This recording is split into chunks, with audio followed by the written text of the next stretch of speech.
오늘 하나님께서 우리에게 주시는 말씀은 민수기 25장입니다. 민수기 25장 1절에서 13절까지 보겠습니다. 민수기 25장 1절에서 13절까지 하나님 말씀 읽어드리도록 하겠습니다. 25장 1절 하나님 말씀입니다. 이스라엘이 시딤에 머물러 있더니 그 백성이 모압 여자들과 음행하기를 시작하니라. 그 여자들이 자기 신들에게 제사할 때에 이스라엘 백성을 청하매 백성이 먹고 그들의 신들에게 절함으로 이스라엘이 바알보엘에게 가담한지라. 여호와께서 이스라엘에게 진노하시니라. 여호와께서 모세에게 이르시되 백성의 수령들을 잡아 태양을 향하여 여호와 앞에 목매어 달라. 그리하면 여호와의 진노가 이스라엘에게서 떠나리라. 모세가 이스라엘 재판관들에게 이르되 너희는 각각 바알보엘에게 가담한 사람들을 죽이라 하니라. 이스라엘 자손의 온 회중이 회막문에서 울 때에 이스라엘 자손 한 사람이 모세와 온 회중의 눈앞에 미디안의 한 여인을 데리고 그의 형제에게로 온지라. 제사장 아론의 손자 엘르아셀의 아들 비느하스가 보고 회중 가운데에서 일어나 손에 창을 들고 그 이스라엘 남자를 따라 그의 막사에 들어가 이스라엘 남자와 그 여인의 배를 꿰뚫어서 두 사람을 죽이니 연병이 이스라엘 자손 위에서 그쳤더라. 그 연병으로 죽은 자가 24,000명이었더라. 여호와께서 모세에게 말씀하여 이르시되 제사장 아론의 손자 엘르아살의 아들 비느하스가 내 질투심으로 질투하여 이스라엘 자손 중에서 내 노를 돌이켜서 내 질투심으로 그들을 소멸하지 않게 하였도다. 그러므로 말하라. 내가 그에게 내 평화의 언약을 주리니 13절 함께 합니다. 그와 그의 후손에게 영원한 제사장 직분의 언약이라. 그가 그의 하나님을 위하여 질투하여 이스라엘 자손을 속죄하였음이니라. 아멘. 오늘 설교 제목을 하나님의 질투심으로 정해보았습니다. 예사롭지 않게 생각될 수 있습니다. 하나님의 질투심. 하나님이 질투를 하셔? 설마 그럴 리가. 거룩하신 하나님이 무슨 질투를 하시겠어? 라는 식으로 생각할 수도 있습니다. 그 이유는 우리 사회에서 이 질투라는 단어가 부정적인 뉘앙스로 사용될 때가 많기 때문입니다. 보통 질투는 다른 사람이 가진 것에 대한 무언가를 시기하고 탐하는 마음을 가리킬 때에 사용될 때가 많아서 이 질투를 하면 좀 비이성적이고 정당하지 않고 또 감정을 통제하지 못하는 것으로 생각할 때가 많기 때문입니다. 그래서 하나님의 성품을 설명할 때에 이 질투라는 표현은 좀 꺼리게 되는 것 같습니다. 성경에 보면은 하나님을 묘사할 때에 질투라는 단어가 여러 번 사용되었습니다. 확인해 보겠는데요. 출애굽기 20장 5절만 이렇게 5절. 출애굽기 20장 5절만 다 같이 시작. 그것들에게 절하지 말며 그것들을 섬기지 말라. 나 내 하나님 여호와는 질투하는 하나님인즉 나를 미워하는 자의 죄를 갚되 아버지로부터 아들에게로 상사대까지 이르게 하거니와. 아멘. 그 5절에 보니까 하나님 어떤 하나님으로 나옵니까? 나 내 하나님 여호와는 질투하는 하나님으로 증거하고 있습니다. 출애굽기 34장 14절에 보면요, 나오진 않지만 여호와는 질투라 이름하는 질투의 하나님이라고 증거했습니다. 여호와는 질투라 이름하는 질투의 하나님. 그러니까 하나님은 단지 질투하는 행동만 하시는 것이 아니라 그 본질상, 그 본성상 질투가 포함되어 있다는 의미로 생각할 수도 있습니다. 그러나 하나님의 질투는 우리 순위의 질투가 아닙니다. 하나님의 질투는 거룩한 질투입니다. 하나님의 질투는 하나님의 온전한 사랑을 반영하는 표현이기도 합니다. 하나님의 사랑은 온전한 사랑이며 타협이 없는 거룩하고 진실한 사랑입니다.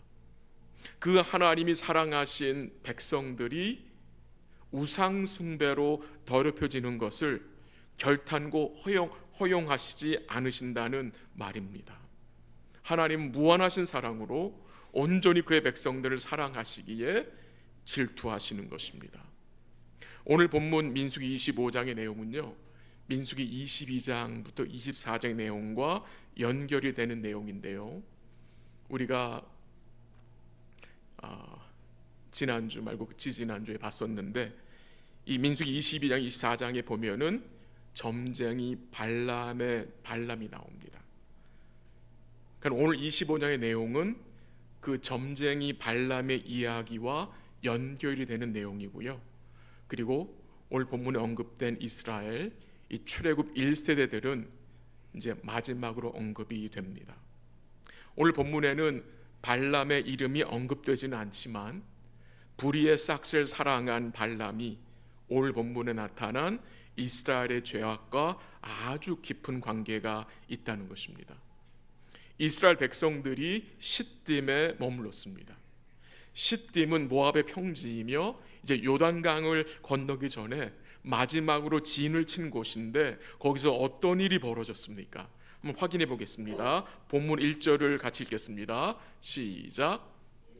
이스라엘이 시딤에 머물러 있더니 그 백성이 모압 여자들과 음행하기를 시작하니라.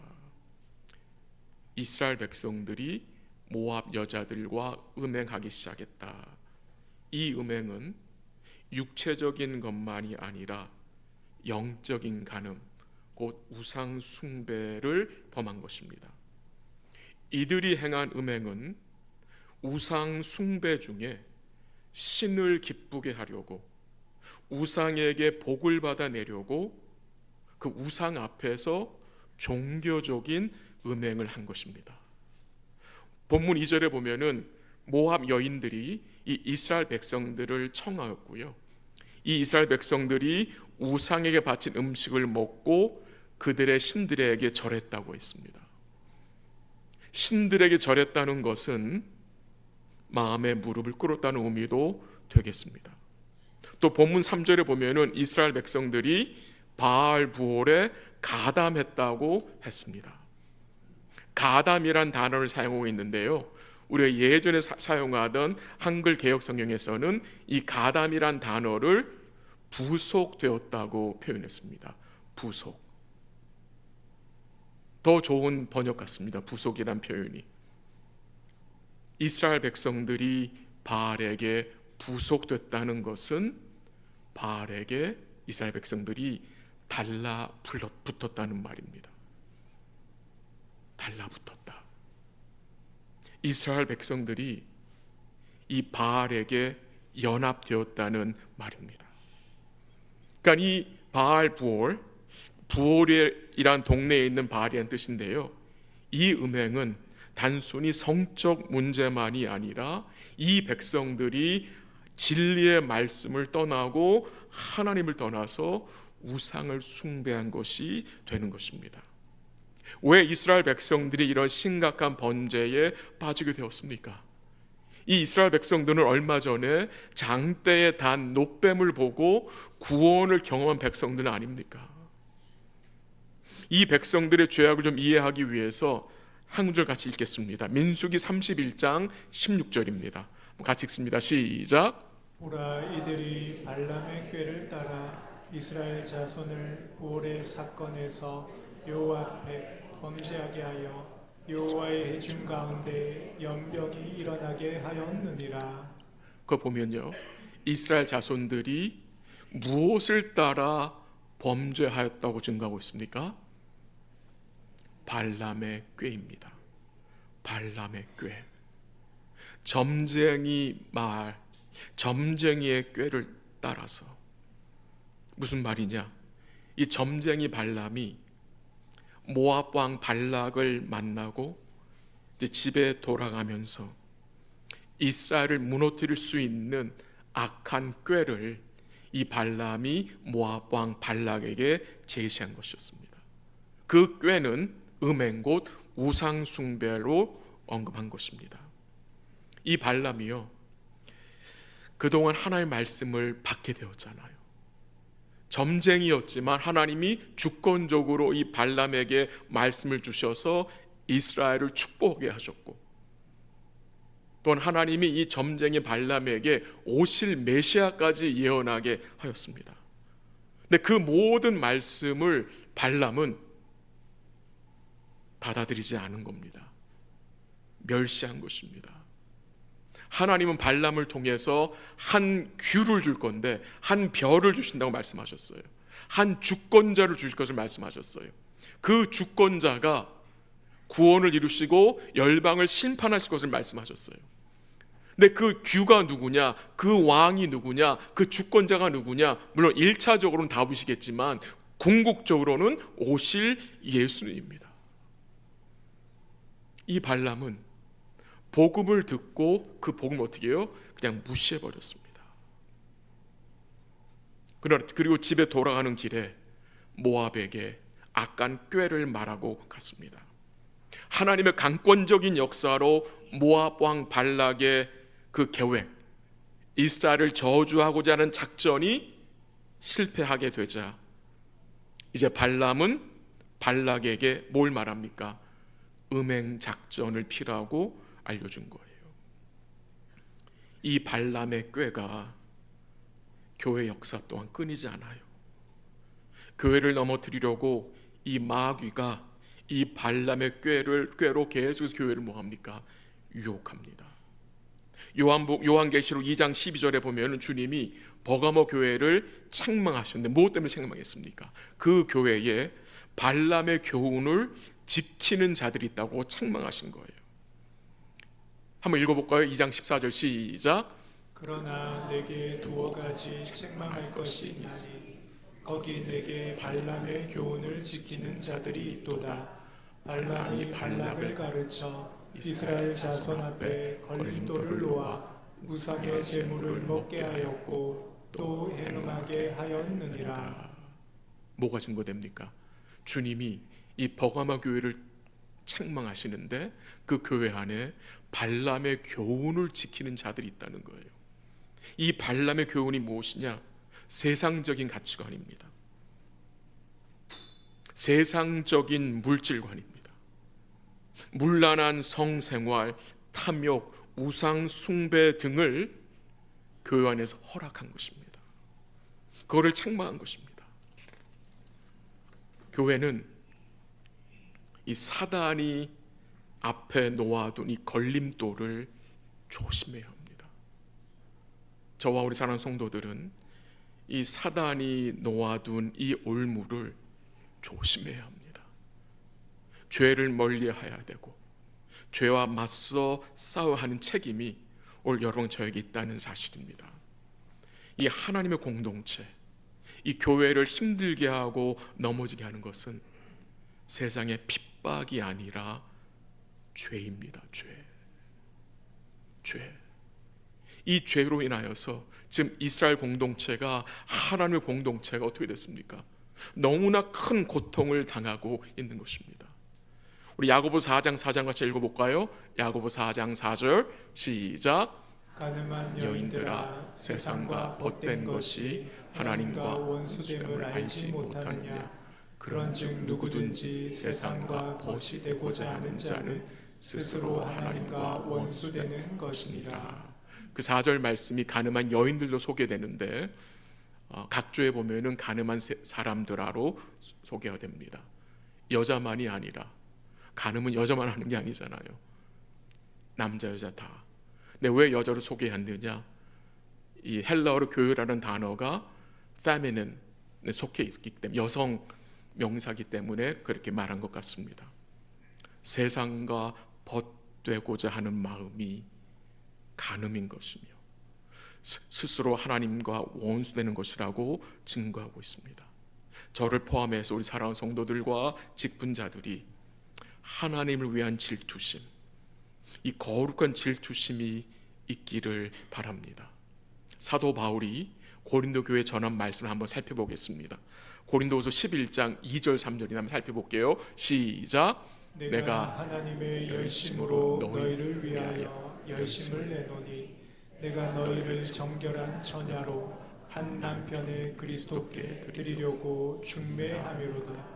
그러나 나는 뱀이 그 관계로 하와를 미혹한 것 같이 너희 마음이 그리스도를 향하는 진실함과 깨끗함에서 떠나 부패할까 두려워하노라. 바울이 하나님의 열심으로 너희를 위하여 열심을 낸다고 합니다. 근데 그 열심이 어떤 열심이었습니까? 그리스도를 향한 진실함과 깨끗함을 떠나 부패하지 않도록 서로를 돌아보는 열심입니다. 참으로 복된 마음이죠. 이 아론의 손자 제사장 비느하스가 소유한 그 하나님의 질투심이 어떤 것이었습니까? 의로운 질투심, 곧 하나님의 백성들은 우상을 섬겨서는 안 된다는 그 질투심을, 그 열정을 그가 가지고 있던 것입니다. 다시 본문으로 돌아가서 하나님이 이 범죄한 백성들을 어떻게 하셨습니까? 백성들의 수령들을 잡아 태양을 향하여 여호와 앞에 목매어 달라라고 말씀하셨습니다. 백성들의 리더들을 공개적으로 처형하라고 하셨습니다. 즉 죄악의 결말이 얼마나 비참한지를 다 보게 하기 위함입니다. 그래서 하나님의 심판의 말씀이 그 백성 임하였고 온 회중이 회방문에서 울고 있는데 어떤 일이 벌어졌습니까? 한 이스라엘 남자가 미디안 여인을 데리고 지인 안으로 들어왔습니다. 이 이스라엘 남자는 하나님이 거하시는 그 진영 안에서 이방 여인을 데려다가 음행을 하고자 한 것입니다. 지인 밖에서가 아니라 지인 안에서 이 음행을 행하는 데 있어서 얼마나 대담해졌는지를 보게 됩니다. 누구의 눈치도 보지 않습니다. 하나님의 말씀에 노골적으로 반항을 합니다. 사람들이 주위에서 연병으로 죽어가요. 그리고 온 회중들이 회막 앞에 나와서 통곡하고 울고 있는데 이 한 남자가, 이스라엘 남자가 보란 듯이 이방 여인을 데려와서 음행을 합니다. 그때 어떤 일이 벌어졌습니까? 제사장 엘르아살의 아들 비느하스, 이 아론의 손자가 그 모습을 보고 손에 창을 들고 그 장막에 들어가서 그 남자와 여인의 배를 꿰뚫어서 죽였다고 성경이 증거합니다. 그리고 그 일로 인하여서 연병이 이스라엘 백성에게서 그쳤다고 했습니다. 연병으로 인하여 죽은 자가 얼마라고요? 24,000명. 어마어마한 숫자입니다. 어마어마한 숫자가 죽었습니다. 제사장 비느하스는 이 연병의 원인이 음행을 수반한 우상 숭배인 것을 깨닫고 들어가서 두 사람을 죽인 것입니다. 이런 말씀 앞에 어떤 사람들은 어찌 제사장이 음행하는 자들을 창으로 찔러 죽일 수 있어? 무슨 권한으로? 또한 이런 말씀 앞에 세상 사람들은 왜 남의 일에 상관하냐? 라고 말할 수도 있을 것입니다. 그러나 제사장 비느하스가 이 일에 가담한 것은 이 일이 이스라엘 공동체 전체에 악한 영향을 끼친 것을 알고 있었기 때문입니다. 본문 11절 한번 읽어보겠습니다. 11절 시작. 제사장 아론의 손자 엘르아살의 아들 비느하스가 내 질투심으로 질투하여 이스라엘 자손 중에서 내 노를 돌이켜서 내 질투심으로 그들을 소멸하지 않게 하였도다. 하나님이 이 비느하스가 행한 그 일에 대하여서 뭐라고 말씀하셨습니까? 책망하는 내용이 나오지 않습니다. 이해를 돕기 위해서 시편 106편 30절 31절을 보겠습니다. 시작. 그때 비느하스가 일어서서 중재하니 이에 재앙이 그쳤도다. 이 일이 그의 의로 인정되었으니 대대로 영원까지로다. 아멘. 뭐가 증거됩니까? 하나님이 이 비느하스의 행위를 의로운 것으로 인정하셨습니다. 의로운 것으로. 이 제사장 비느하스의 행위는 결국 무엇을 끊는 행위였습니까? 죄를 끊는. 또한 동시에 이 비느하스의 행위로 무엇이 그쳤다고 했습니까?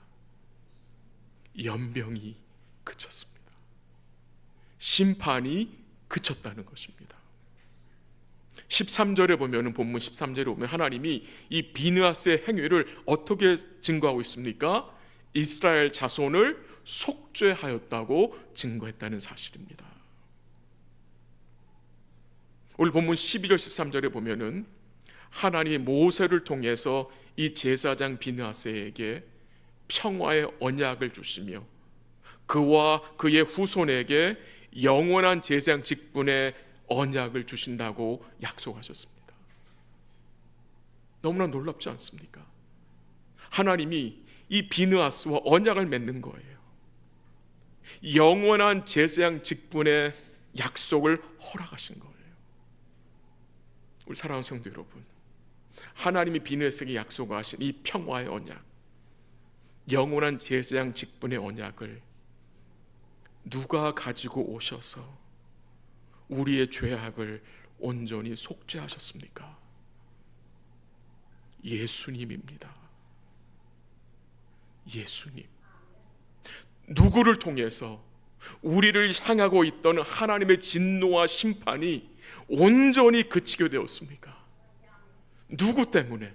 누구로 인하여서? 우리 예수님과 그의 온전한 대속으로 인하여서. 죄 없으신 주님이 십자가에서 음행한 우리를 대신하여 창에 찔리셨습니다. 누구를 대신하여서? 음행한 우리를 대신하여서. 여러분과 제가 하나님의 음행한 자들입니다. 죄 없으신 예수님이 십자가에서 음행한 우리를 대신하여 창에 찔리셨습니다. 이사야서 53장 5절 한번 같이 읽겠습니다. 시작. 그가 찔림은 우리의 허물 때문이요 그가 상함은 우리의 죄악 때문이라. 그가 징계를 받음으로 우리는 평안을 누리고 그가 채찍에 맞음으로 우리는 나음을 받았도다. 아멘. 이 말씀 앞에 우리 성도님들 아멘으로 반응할 수 있겠습니까? 그가 찔림은 우리의 허물 때문이요 그가 상함은 우리의 죄악 때문이라. 우리가 그리스도를 죽인 장본인들 아닙니까? 우리 죄 때문에, 우리의 음행 때문에, 우리의 허물 때문에 그리스도가 찔리시고 십자가에서 죽으신 것입니다. 하나님이 여러분과 저를 사랑하셔서 우리가 받아야 할 모든 진노와 저주를 그의 사랑하는 아들에게 쏟아 부으신 것입니다. 이것이 복음인 것입니다. 그래서 주님은 우리의 영원한 제사장이 되시고요, 단번에 우리의 죄를 속죄하신 주님이 항상 살아서 여러분과 저를 위해서 간구하시고 우리의 연약함을 아시고 때마다 긍휼을 베푸시는 주님이 되신다는 사실입니다. 이 주님을 말씀 가운데 굳게 붙들어야 이 악한 발람의 꾀와 이 세상의 유혹을 물리치며 하나님 앞에서 바른 질투심을 가지고 의를 행하며 살아갈 수 있다는 것입니다. 한번 우리 신명기 4장 3절 4절 읽고 말씀을 정리하겠습니다. 시작. 여호와께서 바알 부올의 일로 말미암아 행하신 바를 너희가 눈으로 보았거니와 바알 부올을 따른 모든 사람을 너희의 하나님 여호와께서 너희 가운데에서 멸망시키셨으되 오직 너희의 하나님 여호와께 붙어 떠나지 않은 너희는 오늘까지 다 생존하였느니라. 아멘. 그 4절 잠시만 놔둬주세요. 이 신명기서는 모세가 죽기 전에 약속의 땅에 들어갈 이 출애굽 2세들에게 언약의 말씀을 선포한 설교입니다. 지금 함께 읽은 신명기 4장 3절 4절의 내용이 오늘 본문 민수기 25장의 내용, 곧 바알 부올에서 이스라엘 백성들이 그 바알 우상 숭배에 가담하여서 2만 4천 명이 죽은 그 사건을 지금 모세가 다시 언급하고 있는 것입니다.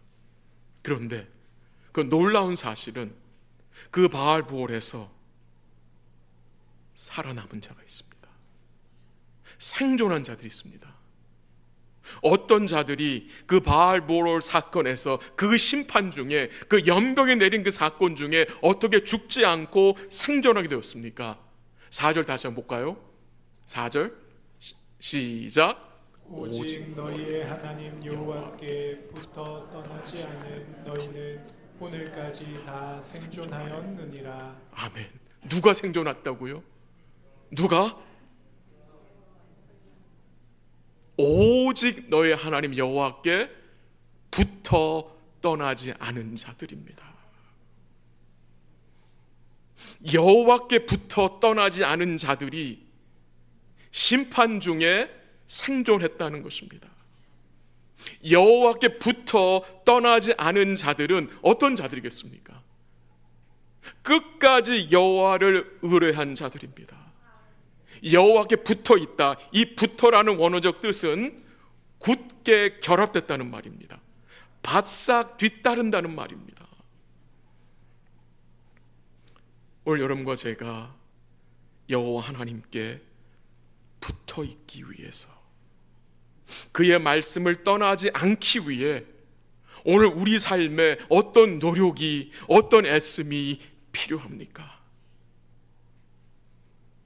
여호와께 붙어 있는 것이 여러분 저절로 되는 것입니까? 교회 한 10년 다니면, 한 20년 다니면 저절로 여호와께 붙어 있게 되는 것입니까, 여러분? 오늘 여러분과 저의 삶에 여호와께 붙어 있기 위해서, 그의 말씀을 떠나지 않기 위해서 어떤 애씀과 노력이 필요합니까? 여호와께 붙어 있는 삶은 결국 주의 말씀에 붙어 있는 것이며, 또한 주님이 교회에 허락하신 이 은혜의 방편에 붙어 있는 삶입니다. 오늘 우리가 하나님 앞에서 어디에 붙어서 살고 있습니까? 지난 한 주간 어디에 붙어 사셨습니까? 주님이셨습니까? 아니면 그 무엇이었습니까? 오늘 우리가 성찬을 받기 전에 오늘 하나님 앞에서 우리 마음을 살피기를 원합니다. 우리의 마음을 돌아보기 원합니다. 어디에 붙어 있다고 오셨습니까? 우리 사랑하는 성도들과 제가 주께 붙어 있는 이 복된 삶을 살기를 원하고요, 주의 말씀에 또 주를 예배하는 일에 붙어 있는 복된 삶이 될 수 있기를 간절히 기도합니다. 마지막으로 이스라엘 백성들의 모습에서, 그 죄악된 모습에서 우리가 무엇을 발견할 수 있습니까? 우리의 죄악입니다. 우리의 부족함입니다. 이스라엘 백성들만 잘 넘어진 거 아니에요. 그들만 쉽게 죄악에 빠진 거 아닙니다. 우리도 마찬가지입니다. 우리도 참 잘 넘어지고 다른 것에 마음을 빼앗겨 그 다른 것에 붙어 있을 때가 있지 않습니까? 그러나 소망이 있는 유일한 이유는 무엇입니까?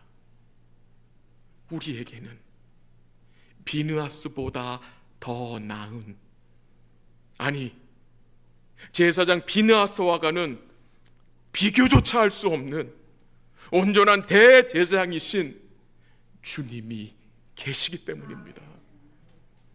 그 주님 때문에 여러분과 제가 소망이 있는 것입니다.